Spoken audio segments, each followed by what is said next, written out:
There is a voice in your head right now, and if you're honest, it hasn't stopped in years. It replays conversations, it rehearses arguments that never happen, it whispers that you're not enough, that something is wrong, that you need to figure everything out right now. And the exhausting part isn't just that it talks, it's that you've been listening to it your whole life, believing every word as if it were the truth of who you are. But what if it isn't? What if that voice is simply a habit, one your mind learned and one you can unlearn? Buddhism has known this for over 2,000 years, not through suppression, not through force, but through something far more powerful: awareness. In this video, you'll discover 8 life-changing habits that quietly dissolve the grip of that inner voice, one layer at a time. Stay with this. What you're about to hear could change everything. Habit 1. Observe without becoming. Most people think the goal is to silence the mind. Buddhism teaches something different. The goal is to stop mistaking the voice for yourself. There's a teaching that appears again and again in Buddhist tradition. The mind is like the sky. Thoughts are like clouds. The clouds move, they gather, they darken, they pass. But the sky never becomes the clouds, it simply holds them. You are the sky. You have always been the sky. But somewhere along the way, you forgot that and started identifying with every cloud that passed through. This first habit is deceptively simple. When a thought arises, instead of following it, you observe it. You don't analyze it. You don't argue with it. You don't try to make it stop. You simply notice it the way you'd notice a leaf floating down a river. There it is, and there it goes. What makes this so powerful is what happens neurologically. When you observe a thought without engaging with it, you interrupt the automatic identification process.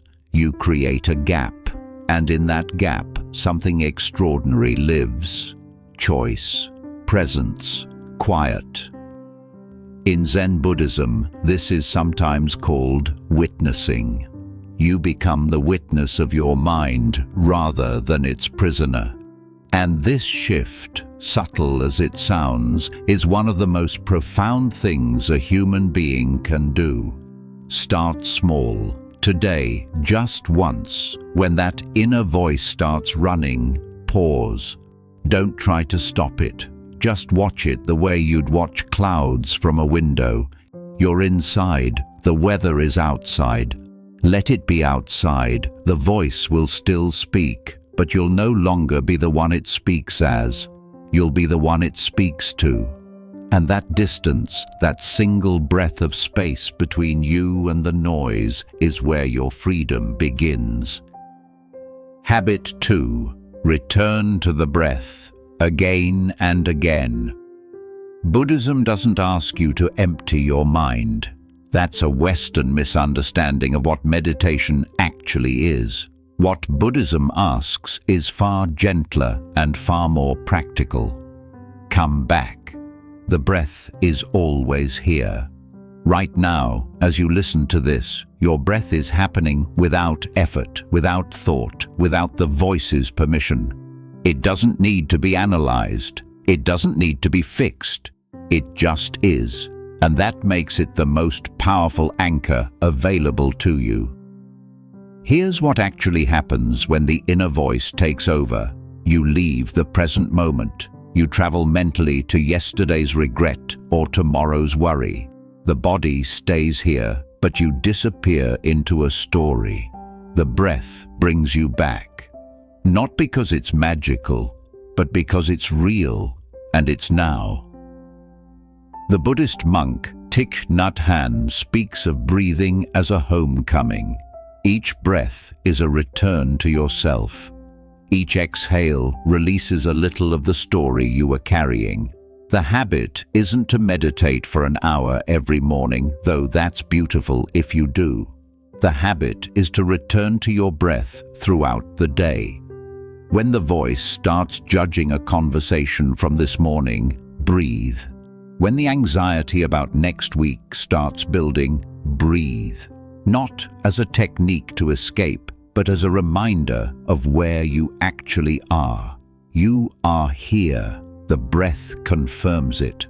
Over time, this habit rewires something deep. The nervous system begins to associate awareness with safety. The voice begins to lose its urgency because the body keeps sending a quiet signal. We are here. We are okay. There is nothing to solve right now. The breath is not a pause from your life. It is your life, arriving moment by moment, asking you to be present for it. Habit 3. Name it to tame it.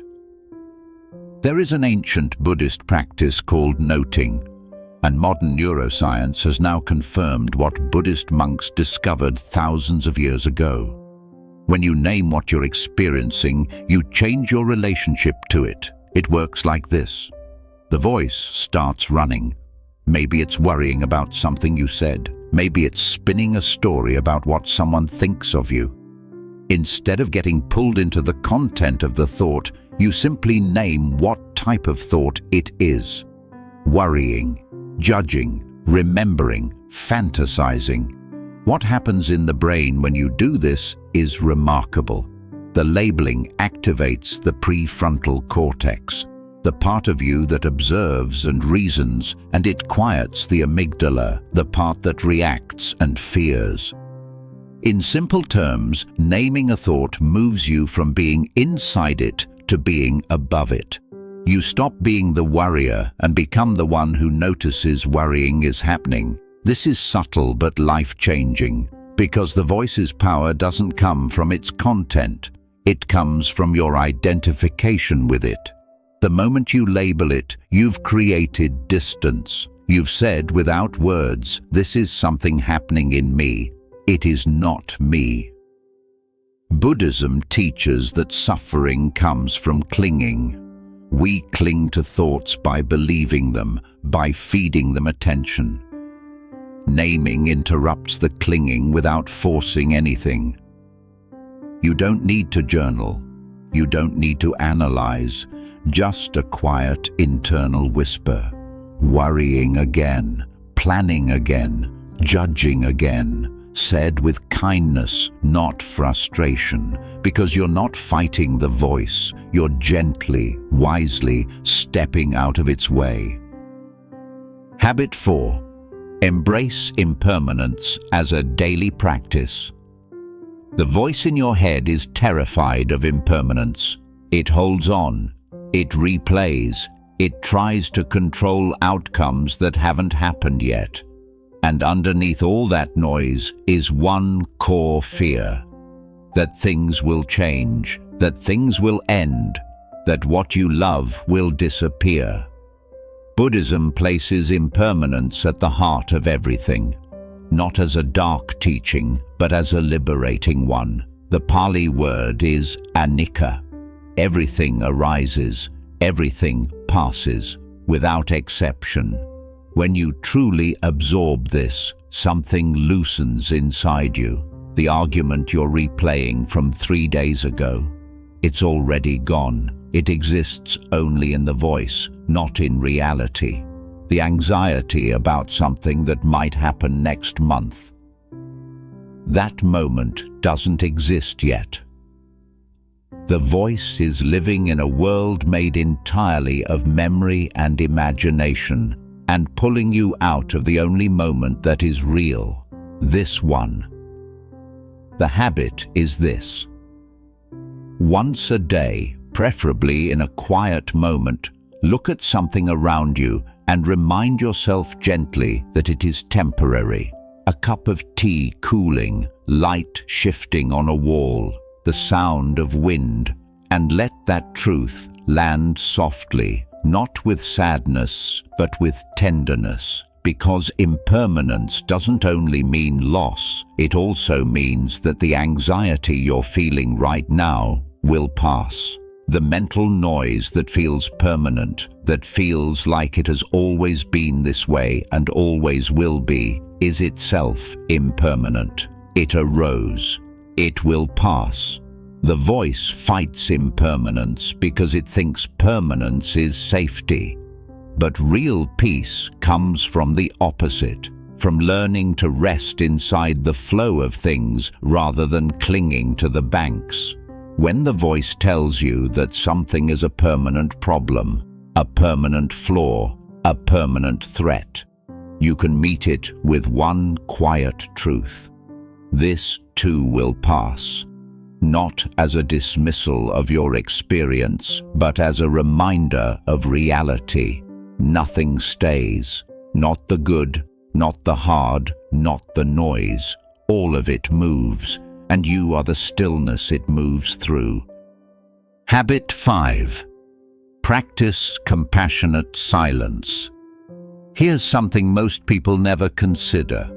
The voice in your head isn't just loud, it's often cruel.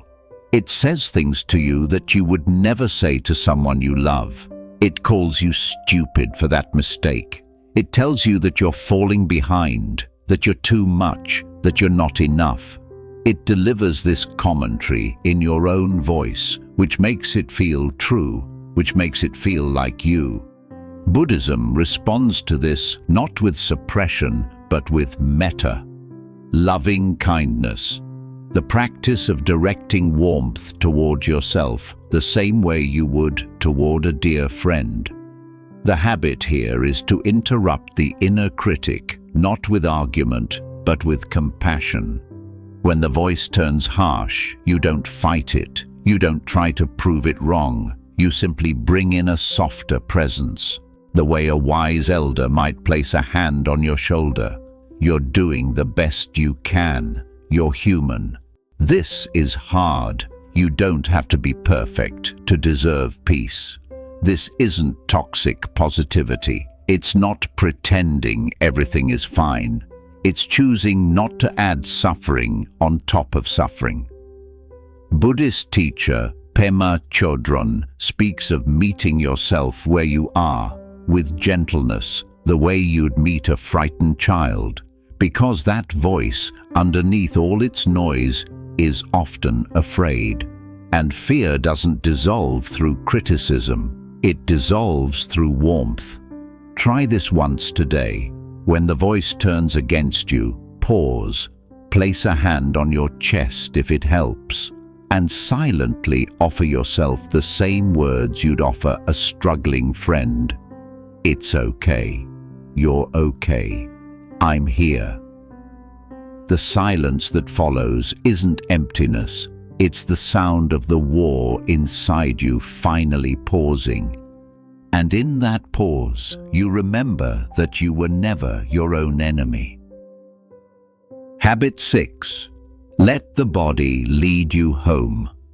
The voice lives in the mind, but you live in a body, and the body is always in the present moment. This is one of the most underused truths in Buddhist practice.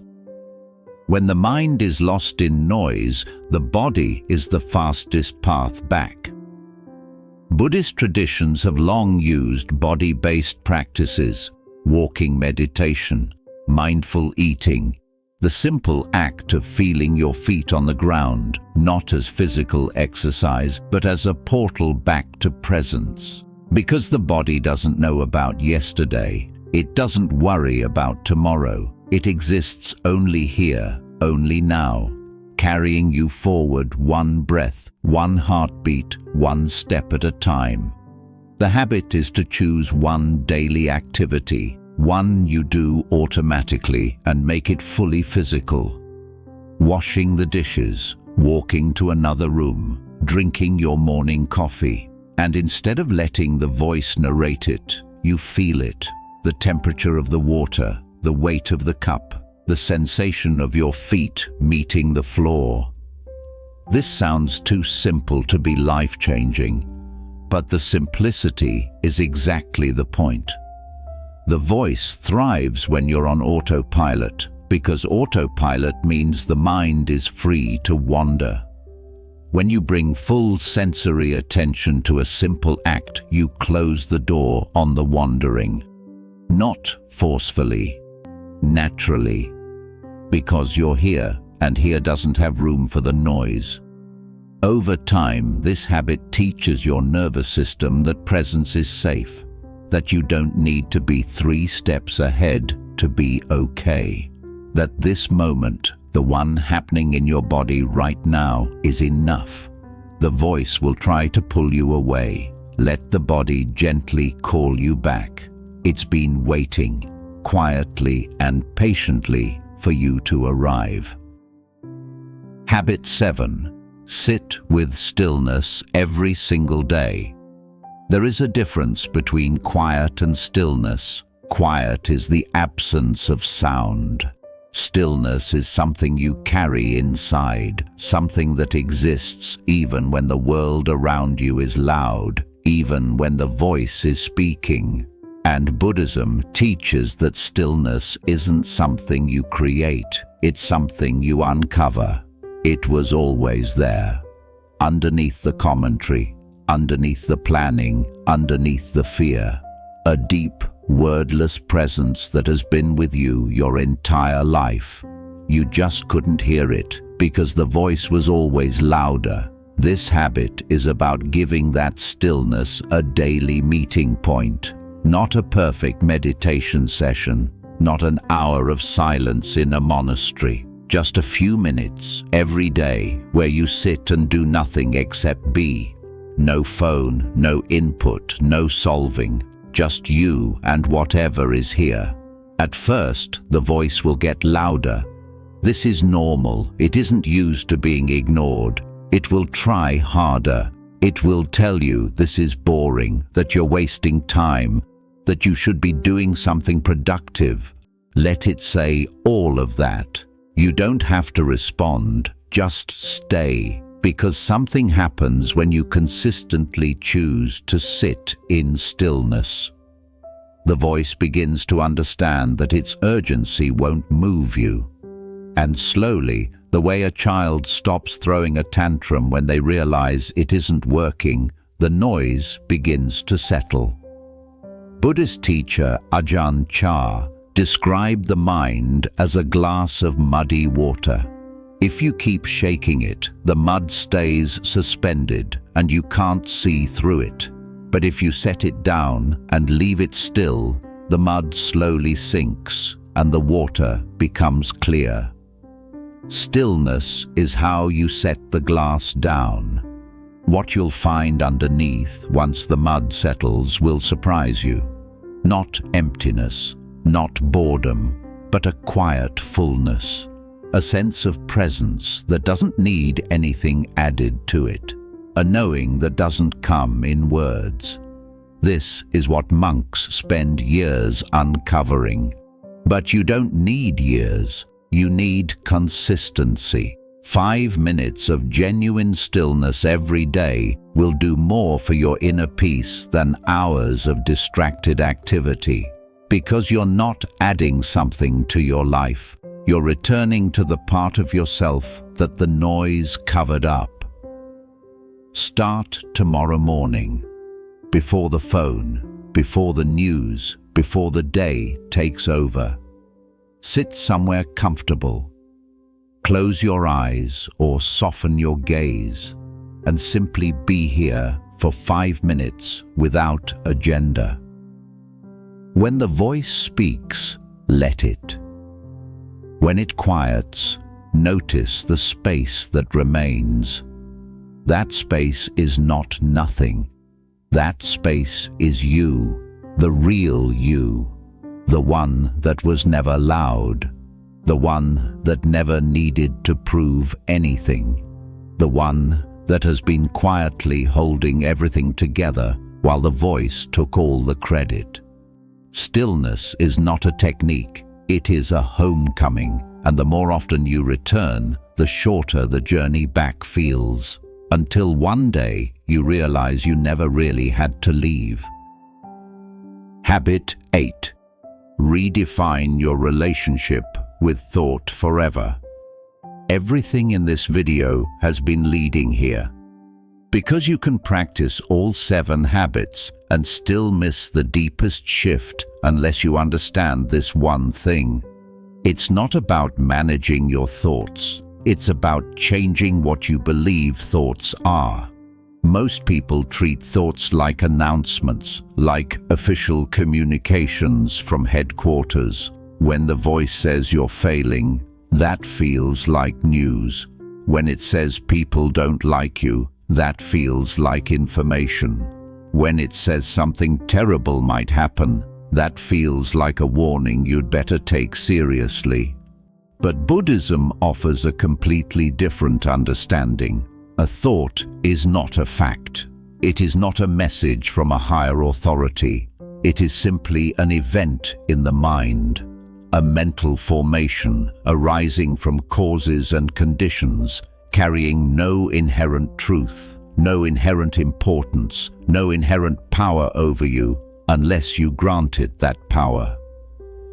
The Buddha described the untrained mind as a monkey jumping from branch to branch, always moving, always grasping, never still. But he didn't say to kill the monkey. He said to stop feeding it, to stop treating every branch it jumps to as worthy of your full attention. When you redefine thought this way, something fundamental shifts. You stop being a believer of thoughts and become an observer of them. And the difference between those two positions is the difference between suffering and peace. This doesn't happen overnight. It is a gradual reorientation, like slowly turning a ship. At first you catch yourself mid-thought, already pulled in, already anxious, already spiraling. Then you catch yourself earlier, then earlier still. Until one day you notice the thought arising before it has fully formed, before it has pulled you anywhere, and you simply watch it appear and dissolve like a ripple on still water. And here's the most important part. You begin to extend this realization to your sense of self. Because that voice didn't just speak about the world, it spoke about you. It told you who you are, what you're capable of, what you deserve, and you believed it so thoroughly that you built an identity around its version of you. Buddhism calls this the constructed self, the self that is made of stories, of memories, of other people's opinions absorbed over a lifetime, of wounds that never fully healed and got written into beliefs. That constructed self is not who you are. It is who the voice told you that you were. Underneath it, there is something that cannot be constructed and cannot be destroyed. A presence, a witnessing awareness, something that has watched every thought you've ever had without being touched by any of them. That is what you are, not the voice, not the stories, not the fears. The one who watched all of it quietly from the very beginning. When this lands in you, not just as an idea, but as a lived reality, the voice doesn't disappear, but it becomes what it was always meant to be. Background noise, occasionally useful, never the truth, never the master. You'll still have hard days.